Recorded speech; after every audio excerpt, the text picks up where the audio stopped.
Greetings. I am David Kong, the founder and principal of DI Advisors. We are a nonprofit dedicated to self-empowerment. We are fortunate to have Rupesh Patel on our show today. Rupesh was just recognized by IACC Orlando as the 2022 Male Business Professional of the Year. Rupesh was also recognized as one of the top 100 most powerful people in global hospitality by International Hospitality Institute. Congratulations and welcome to the show, Rupesh. Thank you, Mr. Kong. It's a pleasure being here, and I'm so happy that we can connect again. We connected a while back, and when I got that email from you, I was like, "Wow, this is awesome!" And I love what you're doing. So I'm super excited to be on the show. Thank you, Rupesh. I've always been impressed with you. I'm delighted to have you on the show. Now, Rupesh, you have an interesting career. You not only do you own and manage hotels, you also branched out and started a very popular show on LinkedIn during the pandemic. Can we just start by talking about your journey and some of the key inflection points? Yeah, absolutely. So, I've been doing the hotel business since we bought our first motel in South Florida in 1989. I grew up in Houston, Texas, and even then, my parents were entrepreneurs. They started their first Indian grocery chain in Houston, Texas. And I saw the hard work that my family put in. And then we sold everything. And one day my dad's like, "Hey, we're moving to Florida." And I was like, "What about all my friends? And what about, you know how that goes?" And so we moved. Yeah. One summer I said bye to all my friends that I grew up with. And we moved and lived in a 50-room motel connected to a old school bar that if you know from the 80s, there'd be fights in the middle of the night, and you could hear all of that, and the jukebox playing and all of those things. And waking up in the middle of the night and renting rooms, cleaning rooms, doing all the things that you do when you have a family that that lives on property. And yeah, we did all of those things. And it was a fun journey, and been doing it ever since. And then in 2000 or is it 2000? Yeah, it is. In 2002, we had an opportunity to take over a property in Daytona Beach, Florida for family. And my wife and my family are both in the hotel business. So we had that opportunity where we both understood the business, and we lived on property in an old travel lodge. And the journey kind of goes from there. And we, of course, learned a lot of lessons then, made a lot of mistakes, and we continue growing here today. And, fast forward just to a couple of years ago, the pandemic, really hit all of us, including myself. I lost my father during the pandemic. He had COVID and passed away after 45 days being in the hospital. And, prior to that, 6 months prior to that, I actually started a show where we said, you know what? And I thought about this idea for maybe 10 years about hosting a podcast. It wasn't live video, but it was hosting a podcast. And 10 years ago, actually, or 12 years ago, I bought all the equipment. I spent $5,000 buying all the equipment. And then guess what happens? I get scared and I don't do anything. Well, that idea was just it. I had that itch for 10 years, and I was like, you know what? I'm already sharing stuff on social and people are liking it. I should go and get that idea and bring it back. And so right before the pandemic, I started a hospitality live with Rupesh, and it just blew up. People are at home, and they wanted to learn, and new people coming into the industry wanted to learn. So started a show, and we did 136 or 37 weeks in a row every Wednesday, and it was a lot of fun connecting with folks like yourself. You shared a lot of interesting and great tips for people that are new to the industry or been veterans. So thank you so much for that, and I'm excited to continue sharing. It's great. I love your show, by the way. It was very entertaining, very insightful. I love all the guests that you had on the show. Really enjoyed it. It's a shame that you no longer do that full time. Not every week anyway, right? Yeah. Now it's every couple months as we, go to a conference or have a special guest that comes in, and some of those things. But right now I'm really focused on the hotel side of things, investing side of things, and of course, my number one priority in my life is my family. And, as my kids get older, I have 2 kids in high school and 1 kid in elementary, and they're getting big pretty fast. And so I always spend a lot of time with them and do all the things that, maybe I didn't get to do with my father, because he worked all day long. And I think you can understand that. And a lot of people watching can understand that our family did what they could to survive in the United States. And some things weren't the American way, which was okay with us. And now thinking about it with my own family, I'm like, I understand my dad now more than I did back then. Did you get that too? Of course. Now I get it. And pretty soon my son and my daughter would say, now I get it. Yeah. Yeah, no, I love that. Uh, let's talk about your secrets to your social media success. I mean, your show was so popular. I mean, when I watched it, I see several hundred people watch it live. Plus, I don't know how many thousands and thousands of people watch it afterwards. Tell us what Absolutely. your And secret is. really, there is no secret. I didn't make any rules up. I just saw what was happening on other platforms. And I said, you know what? LinkedIn is doing this live platform. It's new. Let's just put myself out there. And that's what I did. I just threw myself out there, not knowing what to do, not knowing how to become how to speak live on the internet. And I was scared. Actually, if you look at the first like 5 episodes, 10 episodes, I was nervous as heck and I didn't know what to do, but I kept cool and kept it going. And, there are no real secrets. I feel like in business or in life, like you just go and you follow the journey as you feel good about it. And so, um, there are, of course, I post a couple times a day. I connect with a lot of different people. I have interesting people that have maybe a bigger following than I have, like you do, bring them on and, share the journey. And when you're authentic to yourself and to your audience, people are attracted to that. And I think that's really important when, especially on LinkedIn and social, or on LinkedIn, it's a business platform, and people think we just need to sell, and try to get a return on our efforts. And sometimes it's not like that. I'm not on LinkedIn to make a dollar, right? I'm here to inspire people. I'm here to share about our industry. And yeah, I get the benefits on the other side of investing with hotels or investing or connecting with different people, but that's not what I do on social. And that's actually, that could be a secret where people don't understand that it's not just about selling, but it's really attracting people that are similar to you or that are in alignment with your goals, right? And your goals aren't to sell, number one, it's to really make that connection. And, that's what social media is about. Yeah. No, I love it. First and foremost, it's the content, and you do have genuine, sincere, and relevant content to your viewers. That's why you have foundation to be successful, and of course, all the other things that you do, just cream on the cake. It's really well done. I miss those shows. Oh, I miss it too. I get calls like at least once every couple of weeks and say, "Hey, are you still doing the show? I would love to be on the show. I would love to suggest a guest." And I maybe I might bring it back. What do you think? By special request. Absolutely. Let's talk about the fact that you've interviewed a lot of very successful people. And what are some of the common qualities that you've observed through all these very successful people?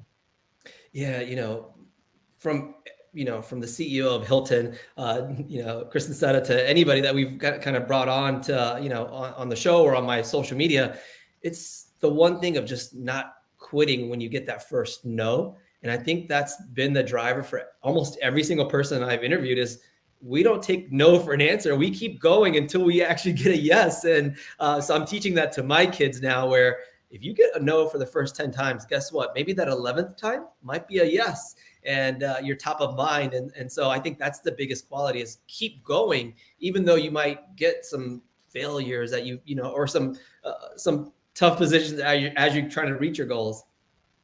That's true. Yeah, you have to be persistent in pursuing your dreams. Yeah. No doubt about that. What are some of the other qualities? From other folks that I've learned, just keeping it going is probably the number one thing. But I would say just not feeling bad about yourself. And a lot of times you're like, well, I don't think I'm good enough for this position, or I don't think I'm good enough to reach my goals. And I think that's the internal devil that's speaking to you, and maybe not focusing all on those negativity. Mm-hmm. I think that's a positive that you can keep going with, not focusing on the bad side of things. And sometimes that stuff can drag you down and put you into the dumps. And I've seen that where, you know what, we're going to keep it going. We're going to stay positive. And even though we have to go through these different challenges, I feel like a lot of those folks that we've interviewed did that. And, you know, they said, you know what, we're going to stay positive. I'm going to surround myself with amazing people that help me grow. Cause I feel like, you know, whatever I'm doing right now, I didn't do it by myself. I had thousands of people help me. I had dozens of people that were mentors that helped me grow to the position I am right now. And you know, all the different opportunities I get. I can't say it was myself.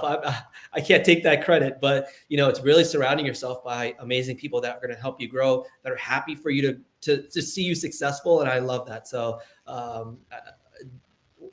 when we did that speech a couple of weeks ago at the IACC gala, where, you know, they presented, and I was shocked, Male Business Professional of the Year for 2022. Congratulations again. Thank you. And I said, we got to keep ourselves going, and you surround yourself with people that, you know, care, that are kind, and that want to see you grow. And that's what I've been doing. I've been taking all those negative people and kind of putting them aside and really focusing on people that are going to help me. And I'm so fortunate that we have a great group of mentors that I reach out to almost daily to get advice from. Yeah.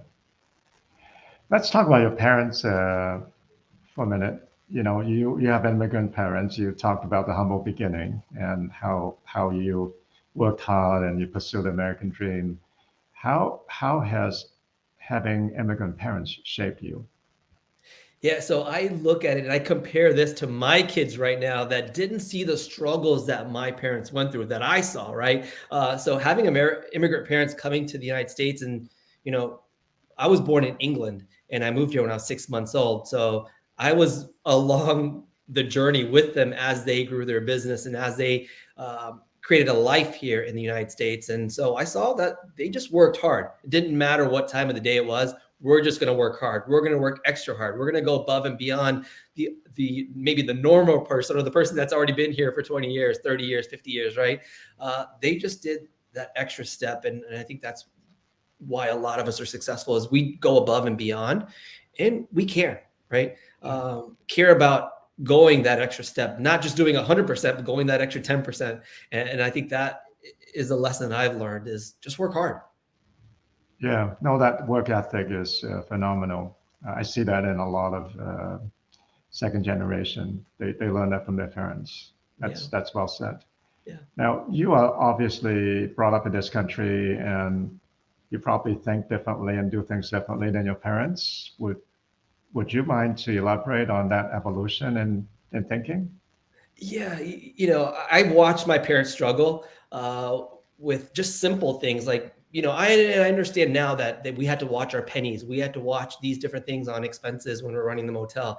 But there are opportunities to grow the business, and so I think that's the evolution of from generation to generation. They see maybe using our education, or maybe using our networking, or using social media, or using another concept to grow our business. And I think that's the beauty of just, you know, the next generation, is they're going to take your step that you took and take it to the next step, right? And I think that's what we've learned is, yeah, you know, they struggled and they worked really hard, and now how can we run our business maybe a little bit smarter than they did, and maybe have freedom to spend some time with our family, spend some time doing this, getting experiences, taking a vacation, which we never did growing up, right? And I think you know, I'm proud that they did work hard, because it's given us the opportunity to do what we love to do right now.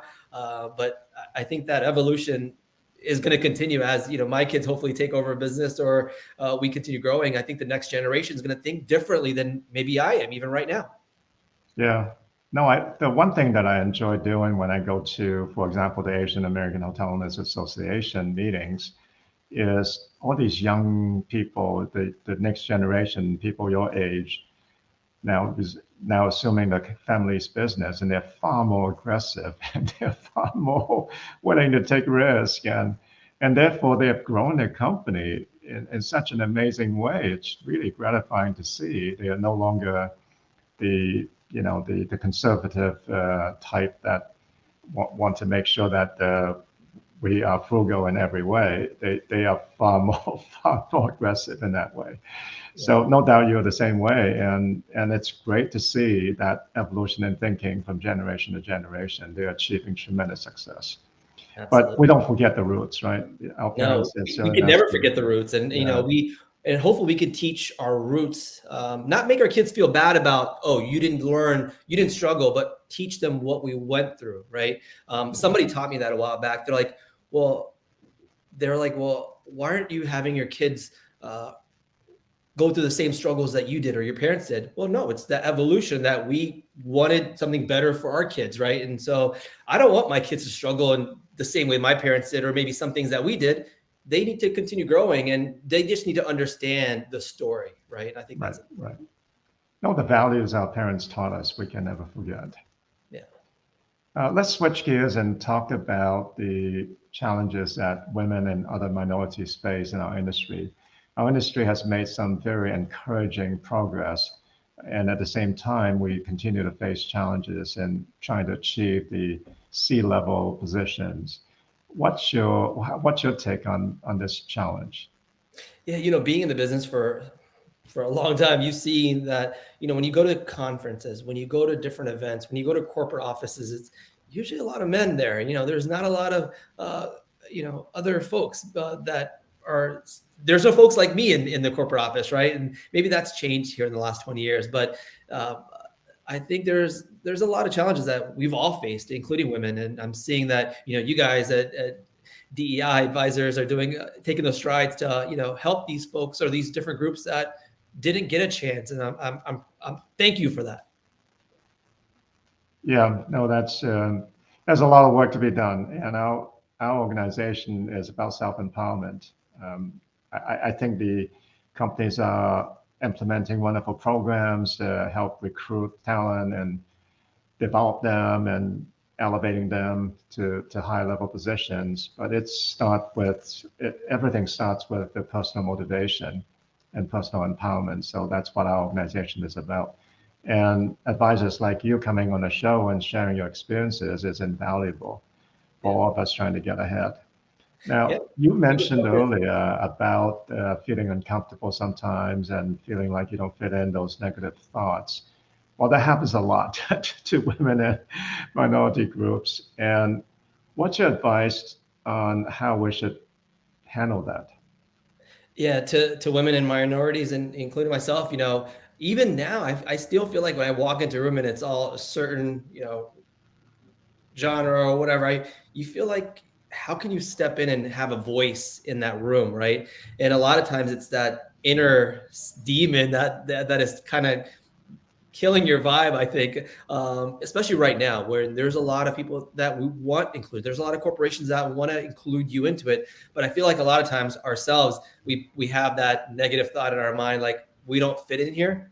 Well, maybe you can think about putting yourself in and having a voice and maybe speaking out a little bit, right? Or standing up in the room, and just being noticed, right? And I think that's one thing that women and minorities feel like they don't have it, but I think a lot of times right now, especially with, like I said, there's a lot of different opportunities that we should be standing up and saying, hey, I'm here, right? I just wanted to introduce myself and be noticed. I think that's important. When you don't stand up, you don't get noticed. That's true. We have to stand up and speak out. Um, let's talk about personally the defeats and setbacks we face at times. Obviously, that's difficult. And Rupesh Patel probably has had fair share of setbacks and disappointments. What are some of the lessons you've learned? Yeah, I mean, like we go back to the earlier conversation, is just don't quit. And I've learned that these are even me being here on your show. I've had to learn to be this way. I growing up, I was pretty quiet. I was an introvert, and you can't believe that, but I was, and I had to put myself out there.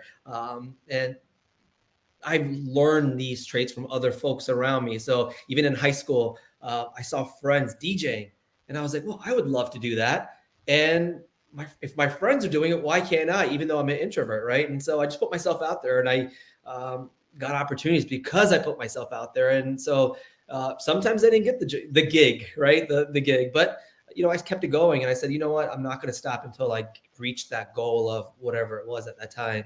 Even now, there's every day in the hotel business, there's setbacks. Something doesn't go your way, or in business. or in daily life, not everything's gonna go your way, and you can consider that a setback or just a learning lesson. And so I've taken these lessons and said, you know what, how can I stay positive and keep myself going? And I reach out to a lot of friends often for advice, a lot. And sometimes they're like, well, you just called me 5 times this past week. And I have friends that are really cool about that. And when I don't know something, I reach out to people, and, sometimes they don't know them. They maybe reach out to somebody else. And so your network is huge. And so if you're going through a setback, reach out to people, even though it's a dumb question, which there isn't a dumb question. And a lot of times, for me, I don't know the answer to everything. And so I might say, I don't know it. And I think that's advice too, where you don't have to know every single thing. Right. And those are 3 wonderful lessons. Setbacks and disappointments are actually learning opportunities. Makes you stronger and better for the next time. And you have to believe in your goals. And sometimes when you face setback, you have to continue to believe in it and fight for it. If you don't fight for it, I don't know who else would fight for it. And the last thing you said about seeking advice, I really believe in that. If you don't know something, just ask. There are plenty of people who can offer their very expert advice, and they're willing to help. So just ask. Those are 3 very good advice. Yeah, even strangers. There are people out there that are retired, or they have learned a lot and they've been successful. They just want to share their knowledge with somebody else, right? So, if one person says no, guess what? There's 50 other people that are willing to help you. And so don't just say because this one person shot you down that the world's over and you're never going to get help, you're never going to grow. And I think that's a lesson in itself, where you go out and reach out to other folks, right? Yeah, I do believe in that, and my experience is such that I believe in just asking. You might get 1 or 2 people that say no, but you got plenty others that would say, I'm happy to help. Yeah, definitely. Let's talk about your approach to challenges. What's your approach? So it depends on if it's hotel operations, I have a different approach. If it's life, I have a different approach. If it's anything else, but my approach is don't quit. Like, keep it going. And that's been that. I feel like this is like the theme for this interview is like, just keep it going. And a lot of times, if it's the hotel operation side, I think of like 3 other ways of correcting or fixing the current challenge that we're going through. Right? It's not just like let's give an example. If it's a plumbing issue, your water heater went down. I don't just call one plumber. I call 3 or 4 of them. And the first person that shows up is the person that's going to get the job, right? And so I do that with a lot of things in my life, where it's not just one direction. It's not just one and done, but I make sure that I have plan A, B, C, D. And sometimes it's not good that I have all these different plans, but often these are how I approach challenges, is different ways of solving that challenge. Yeah, don't quit is just very good advice. And secondly, always having a plan B or plan C and being willing to try things out is another good advice. Well, thanks for sharing that. Yeah, absolutely. Now, Rupesh, you're not very old, but it's been some time since you started in the business. What's your advice to your younger self, if you're able to give it? What do you tell your kids? Don't be afraid of a lot of different things. I think growing up in the business, you're so used to this one way that your parents did it, and that you can't think bigger than that bubble that you're in. And sometimes you just need to get out of that bubble and go see maybe the world, or go see how other people do it. So if I was 20 years ago or 25 years ago, I would probably go learn from other folks and seeing how they're doing it, instead of trying to make up the rules or learn on the way, which was still interesting. But for folks that are younger right now, go ask people how they grew, right? And learn from them. And I think that's just advice that is priceless. Yeah.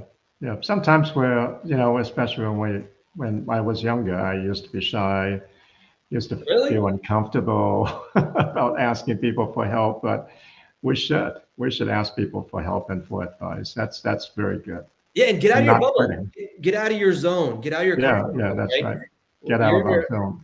Yeah, you're in your hotel, and that's all you know, right? And so if you can get out and go visit another hotel, go visit another city and see what they're doing, I love that. And I wish I'd learned that a long time ago, like to go get ideas and advice from other people, right? Or other businesses. Yeah, always broaden your horizon, and that broadens your perspectives. When you go and visit another hotel, you find out new ways of doing things. That's very good advice. Yeah. You talked earlier about your being an introvert, which I don't believe at all, because anyone who's seen Rupesh Patel at any trade shows would see Rupesh working the room. You are one of the best in networking. So I'm going to ask you for your advice on networking. Yeah, somebody told me this 10 or 15 years ago, maybe 10 years ago. They said, listen, we all wake up the same way, right? You get out of bed, you brush your teeth. We're all the same people. We all have the same emotions. So you going up to somebody and thinking that they're better than you is probably wrong. And they're probably thinking, they're probably as scared as much as you are to meet you, right? And so I said, you know what? You're right. We all wake up the same way, right? We go to sleep and we wake up. And so if it's a CEO of a major corporation, or if it's a billionaire, or anybody that you're in a room with, like go up to them and just introduce yourself. And I've had to learn that. And even now I get a little shy, and you don't think that's true, but I was an introvert, and I had to learn this to get out and really make a difference in what my goals are as far as being an advocate for the industry, sharing my ideas, all these things. They were just like burning inside me, and I wanted to get it out. And the only way you could do it is through networking and connecting with people, right? And so it's a learned skill that anybody can, put themselves in the position of just connecting with a lot of different people. And it's not what you know, it's who you know. A lot of the times, right? Yeah. And so I've seen that. I've seen that happen in the last few years, where I am going to this hotel, or I'm doing this, or I want this connection. It's not what I knew, because I probably know something about something, but it was that person that reached out to me, or was that third person away that reached out to that person and said, hey, Rupesh is coming to this city or whatever. Can you help him out? And that's happened so many times. And so your network is your net worth. Actually, that's a saying that a lot of people say. And it is true that, the more people you know, the easier it is in business, right? Oh, for sure. For sure. I love it that you said your network is your net worth. It is so true in so many ways. Definitely. And it is true that it gets easier as you practice it, but you've got to go out and do it.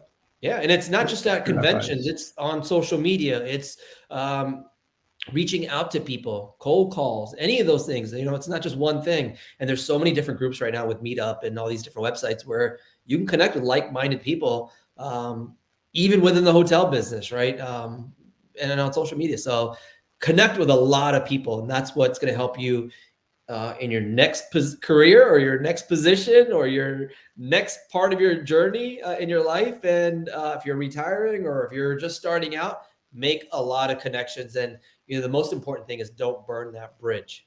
Yeah.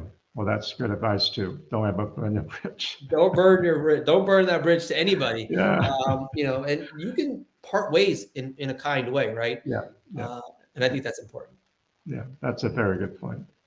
Now, our show is about self-empowerment. So finding inspiration and finding a passion to pursue your dreams is important. So how do you find your inspiration and your passion?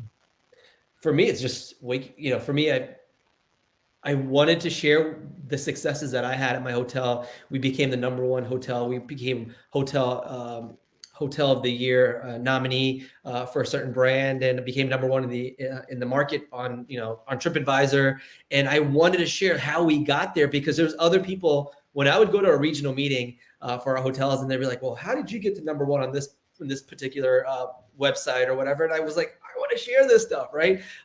And so I get a lot of energy just from doing that, right? And so if you find something that gives you, that you feel like is like makes you feel really good, that's a passion, right? And that's kind of a purpose on maybe you could turn this passion thing into something that could turn into a business, or turn into something that is volunteering or whatever. So whatever I do on social media is not for me to make money off of it. It's because I'm really passionate about sharing what's happening in the industry, what is how we can all grow. And because I've seen a lot of success in the things I've done, how do I share that with other folks? And so, I might post a poll up about certain things just to get the conversation going, right?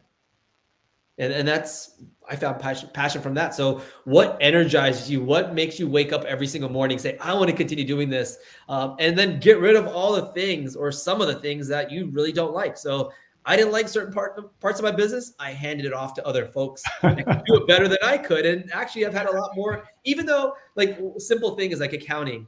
I would do all the accounting for hotels and I didn't really like it. Right. And so I said, you know what? I'm going to hire somebody and let them take care of the accounting side of things. And I still look at the numbers every single day, but I don't have to focus on the daily, those repetitive things, right? And so that gave me a lot of energy to go focus on other things and cleared my brain from that part that was just dragging me down. And so I get inspiration, and then I find a lot of passion from that energy that I get from other folks too, like in the networking side. I get a lot of energy from people. Is that weird? No, it's not. It's, I think I read somewhere that extroverts are people that derive energy from interacting with people. Introverts are the ones that feel like their energy is sapped when they interact with other people. So you're definitely an extrovert. I hate to tell you that, Rupesh. I've learned it. That's good advice. And we're coming to the end of the show, regrettably. Let's have one more piece of advice from you. If you would offer some advice to women and other minority groups, what would you like to say to them? Stand up and put yourself out there. Put yourself out there, and don't be afraid that you're going to be judged. Right. I feel like we're our own worst enemies when we talk about judging our own self, but stand up and get out there and show that you're ready to make a difference in whatever you have that you're passionate about, or whatever your purpose is, or whatever your goals are. Just I feel like if you don't stand up, then you don't have a place in that particular area that you want to focus on. And so stand up and put yourself out there. That's and there's other people that are going to support you too. That's great advice. Stand up and put yourself out there.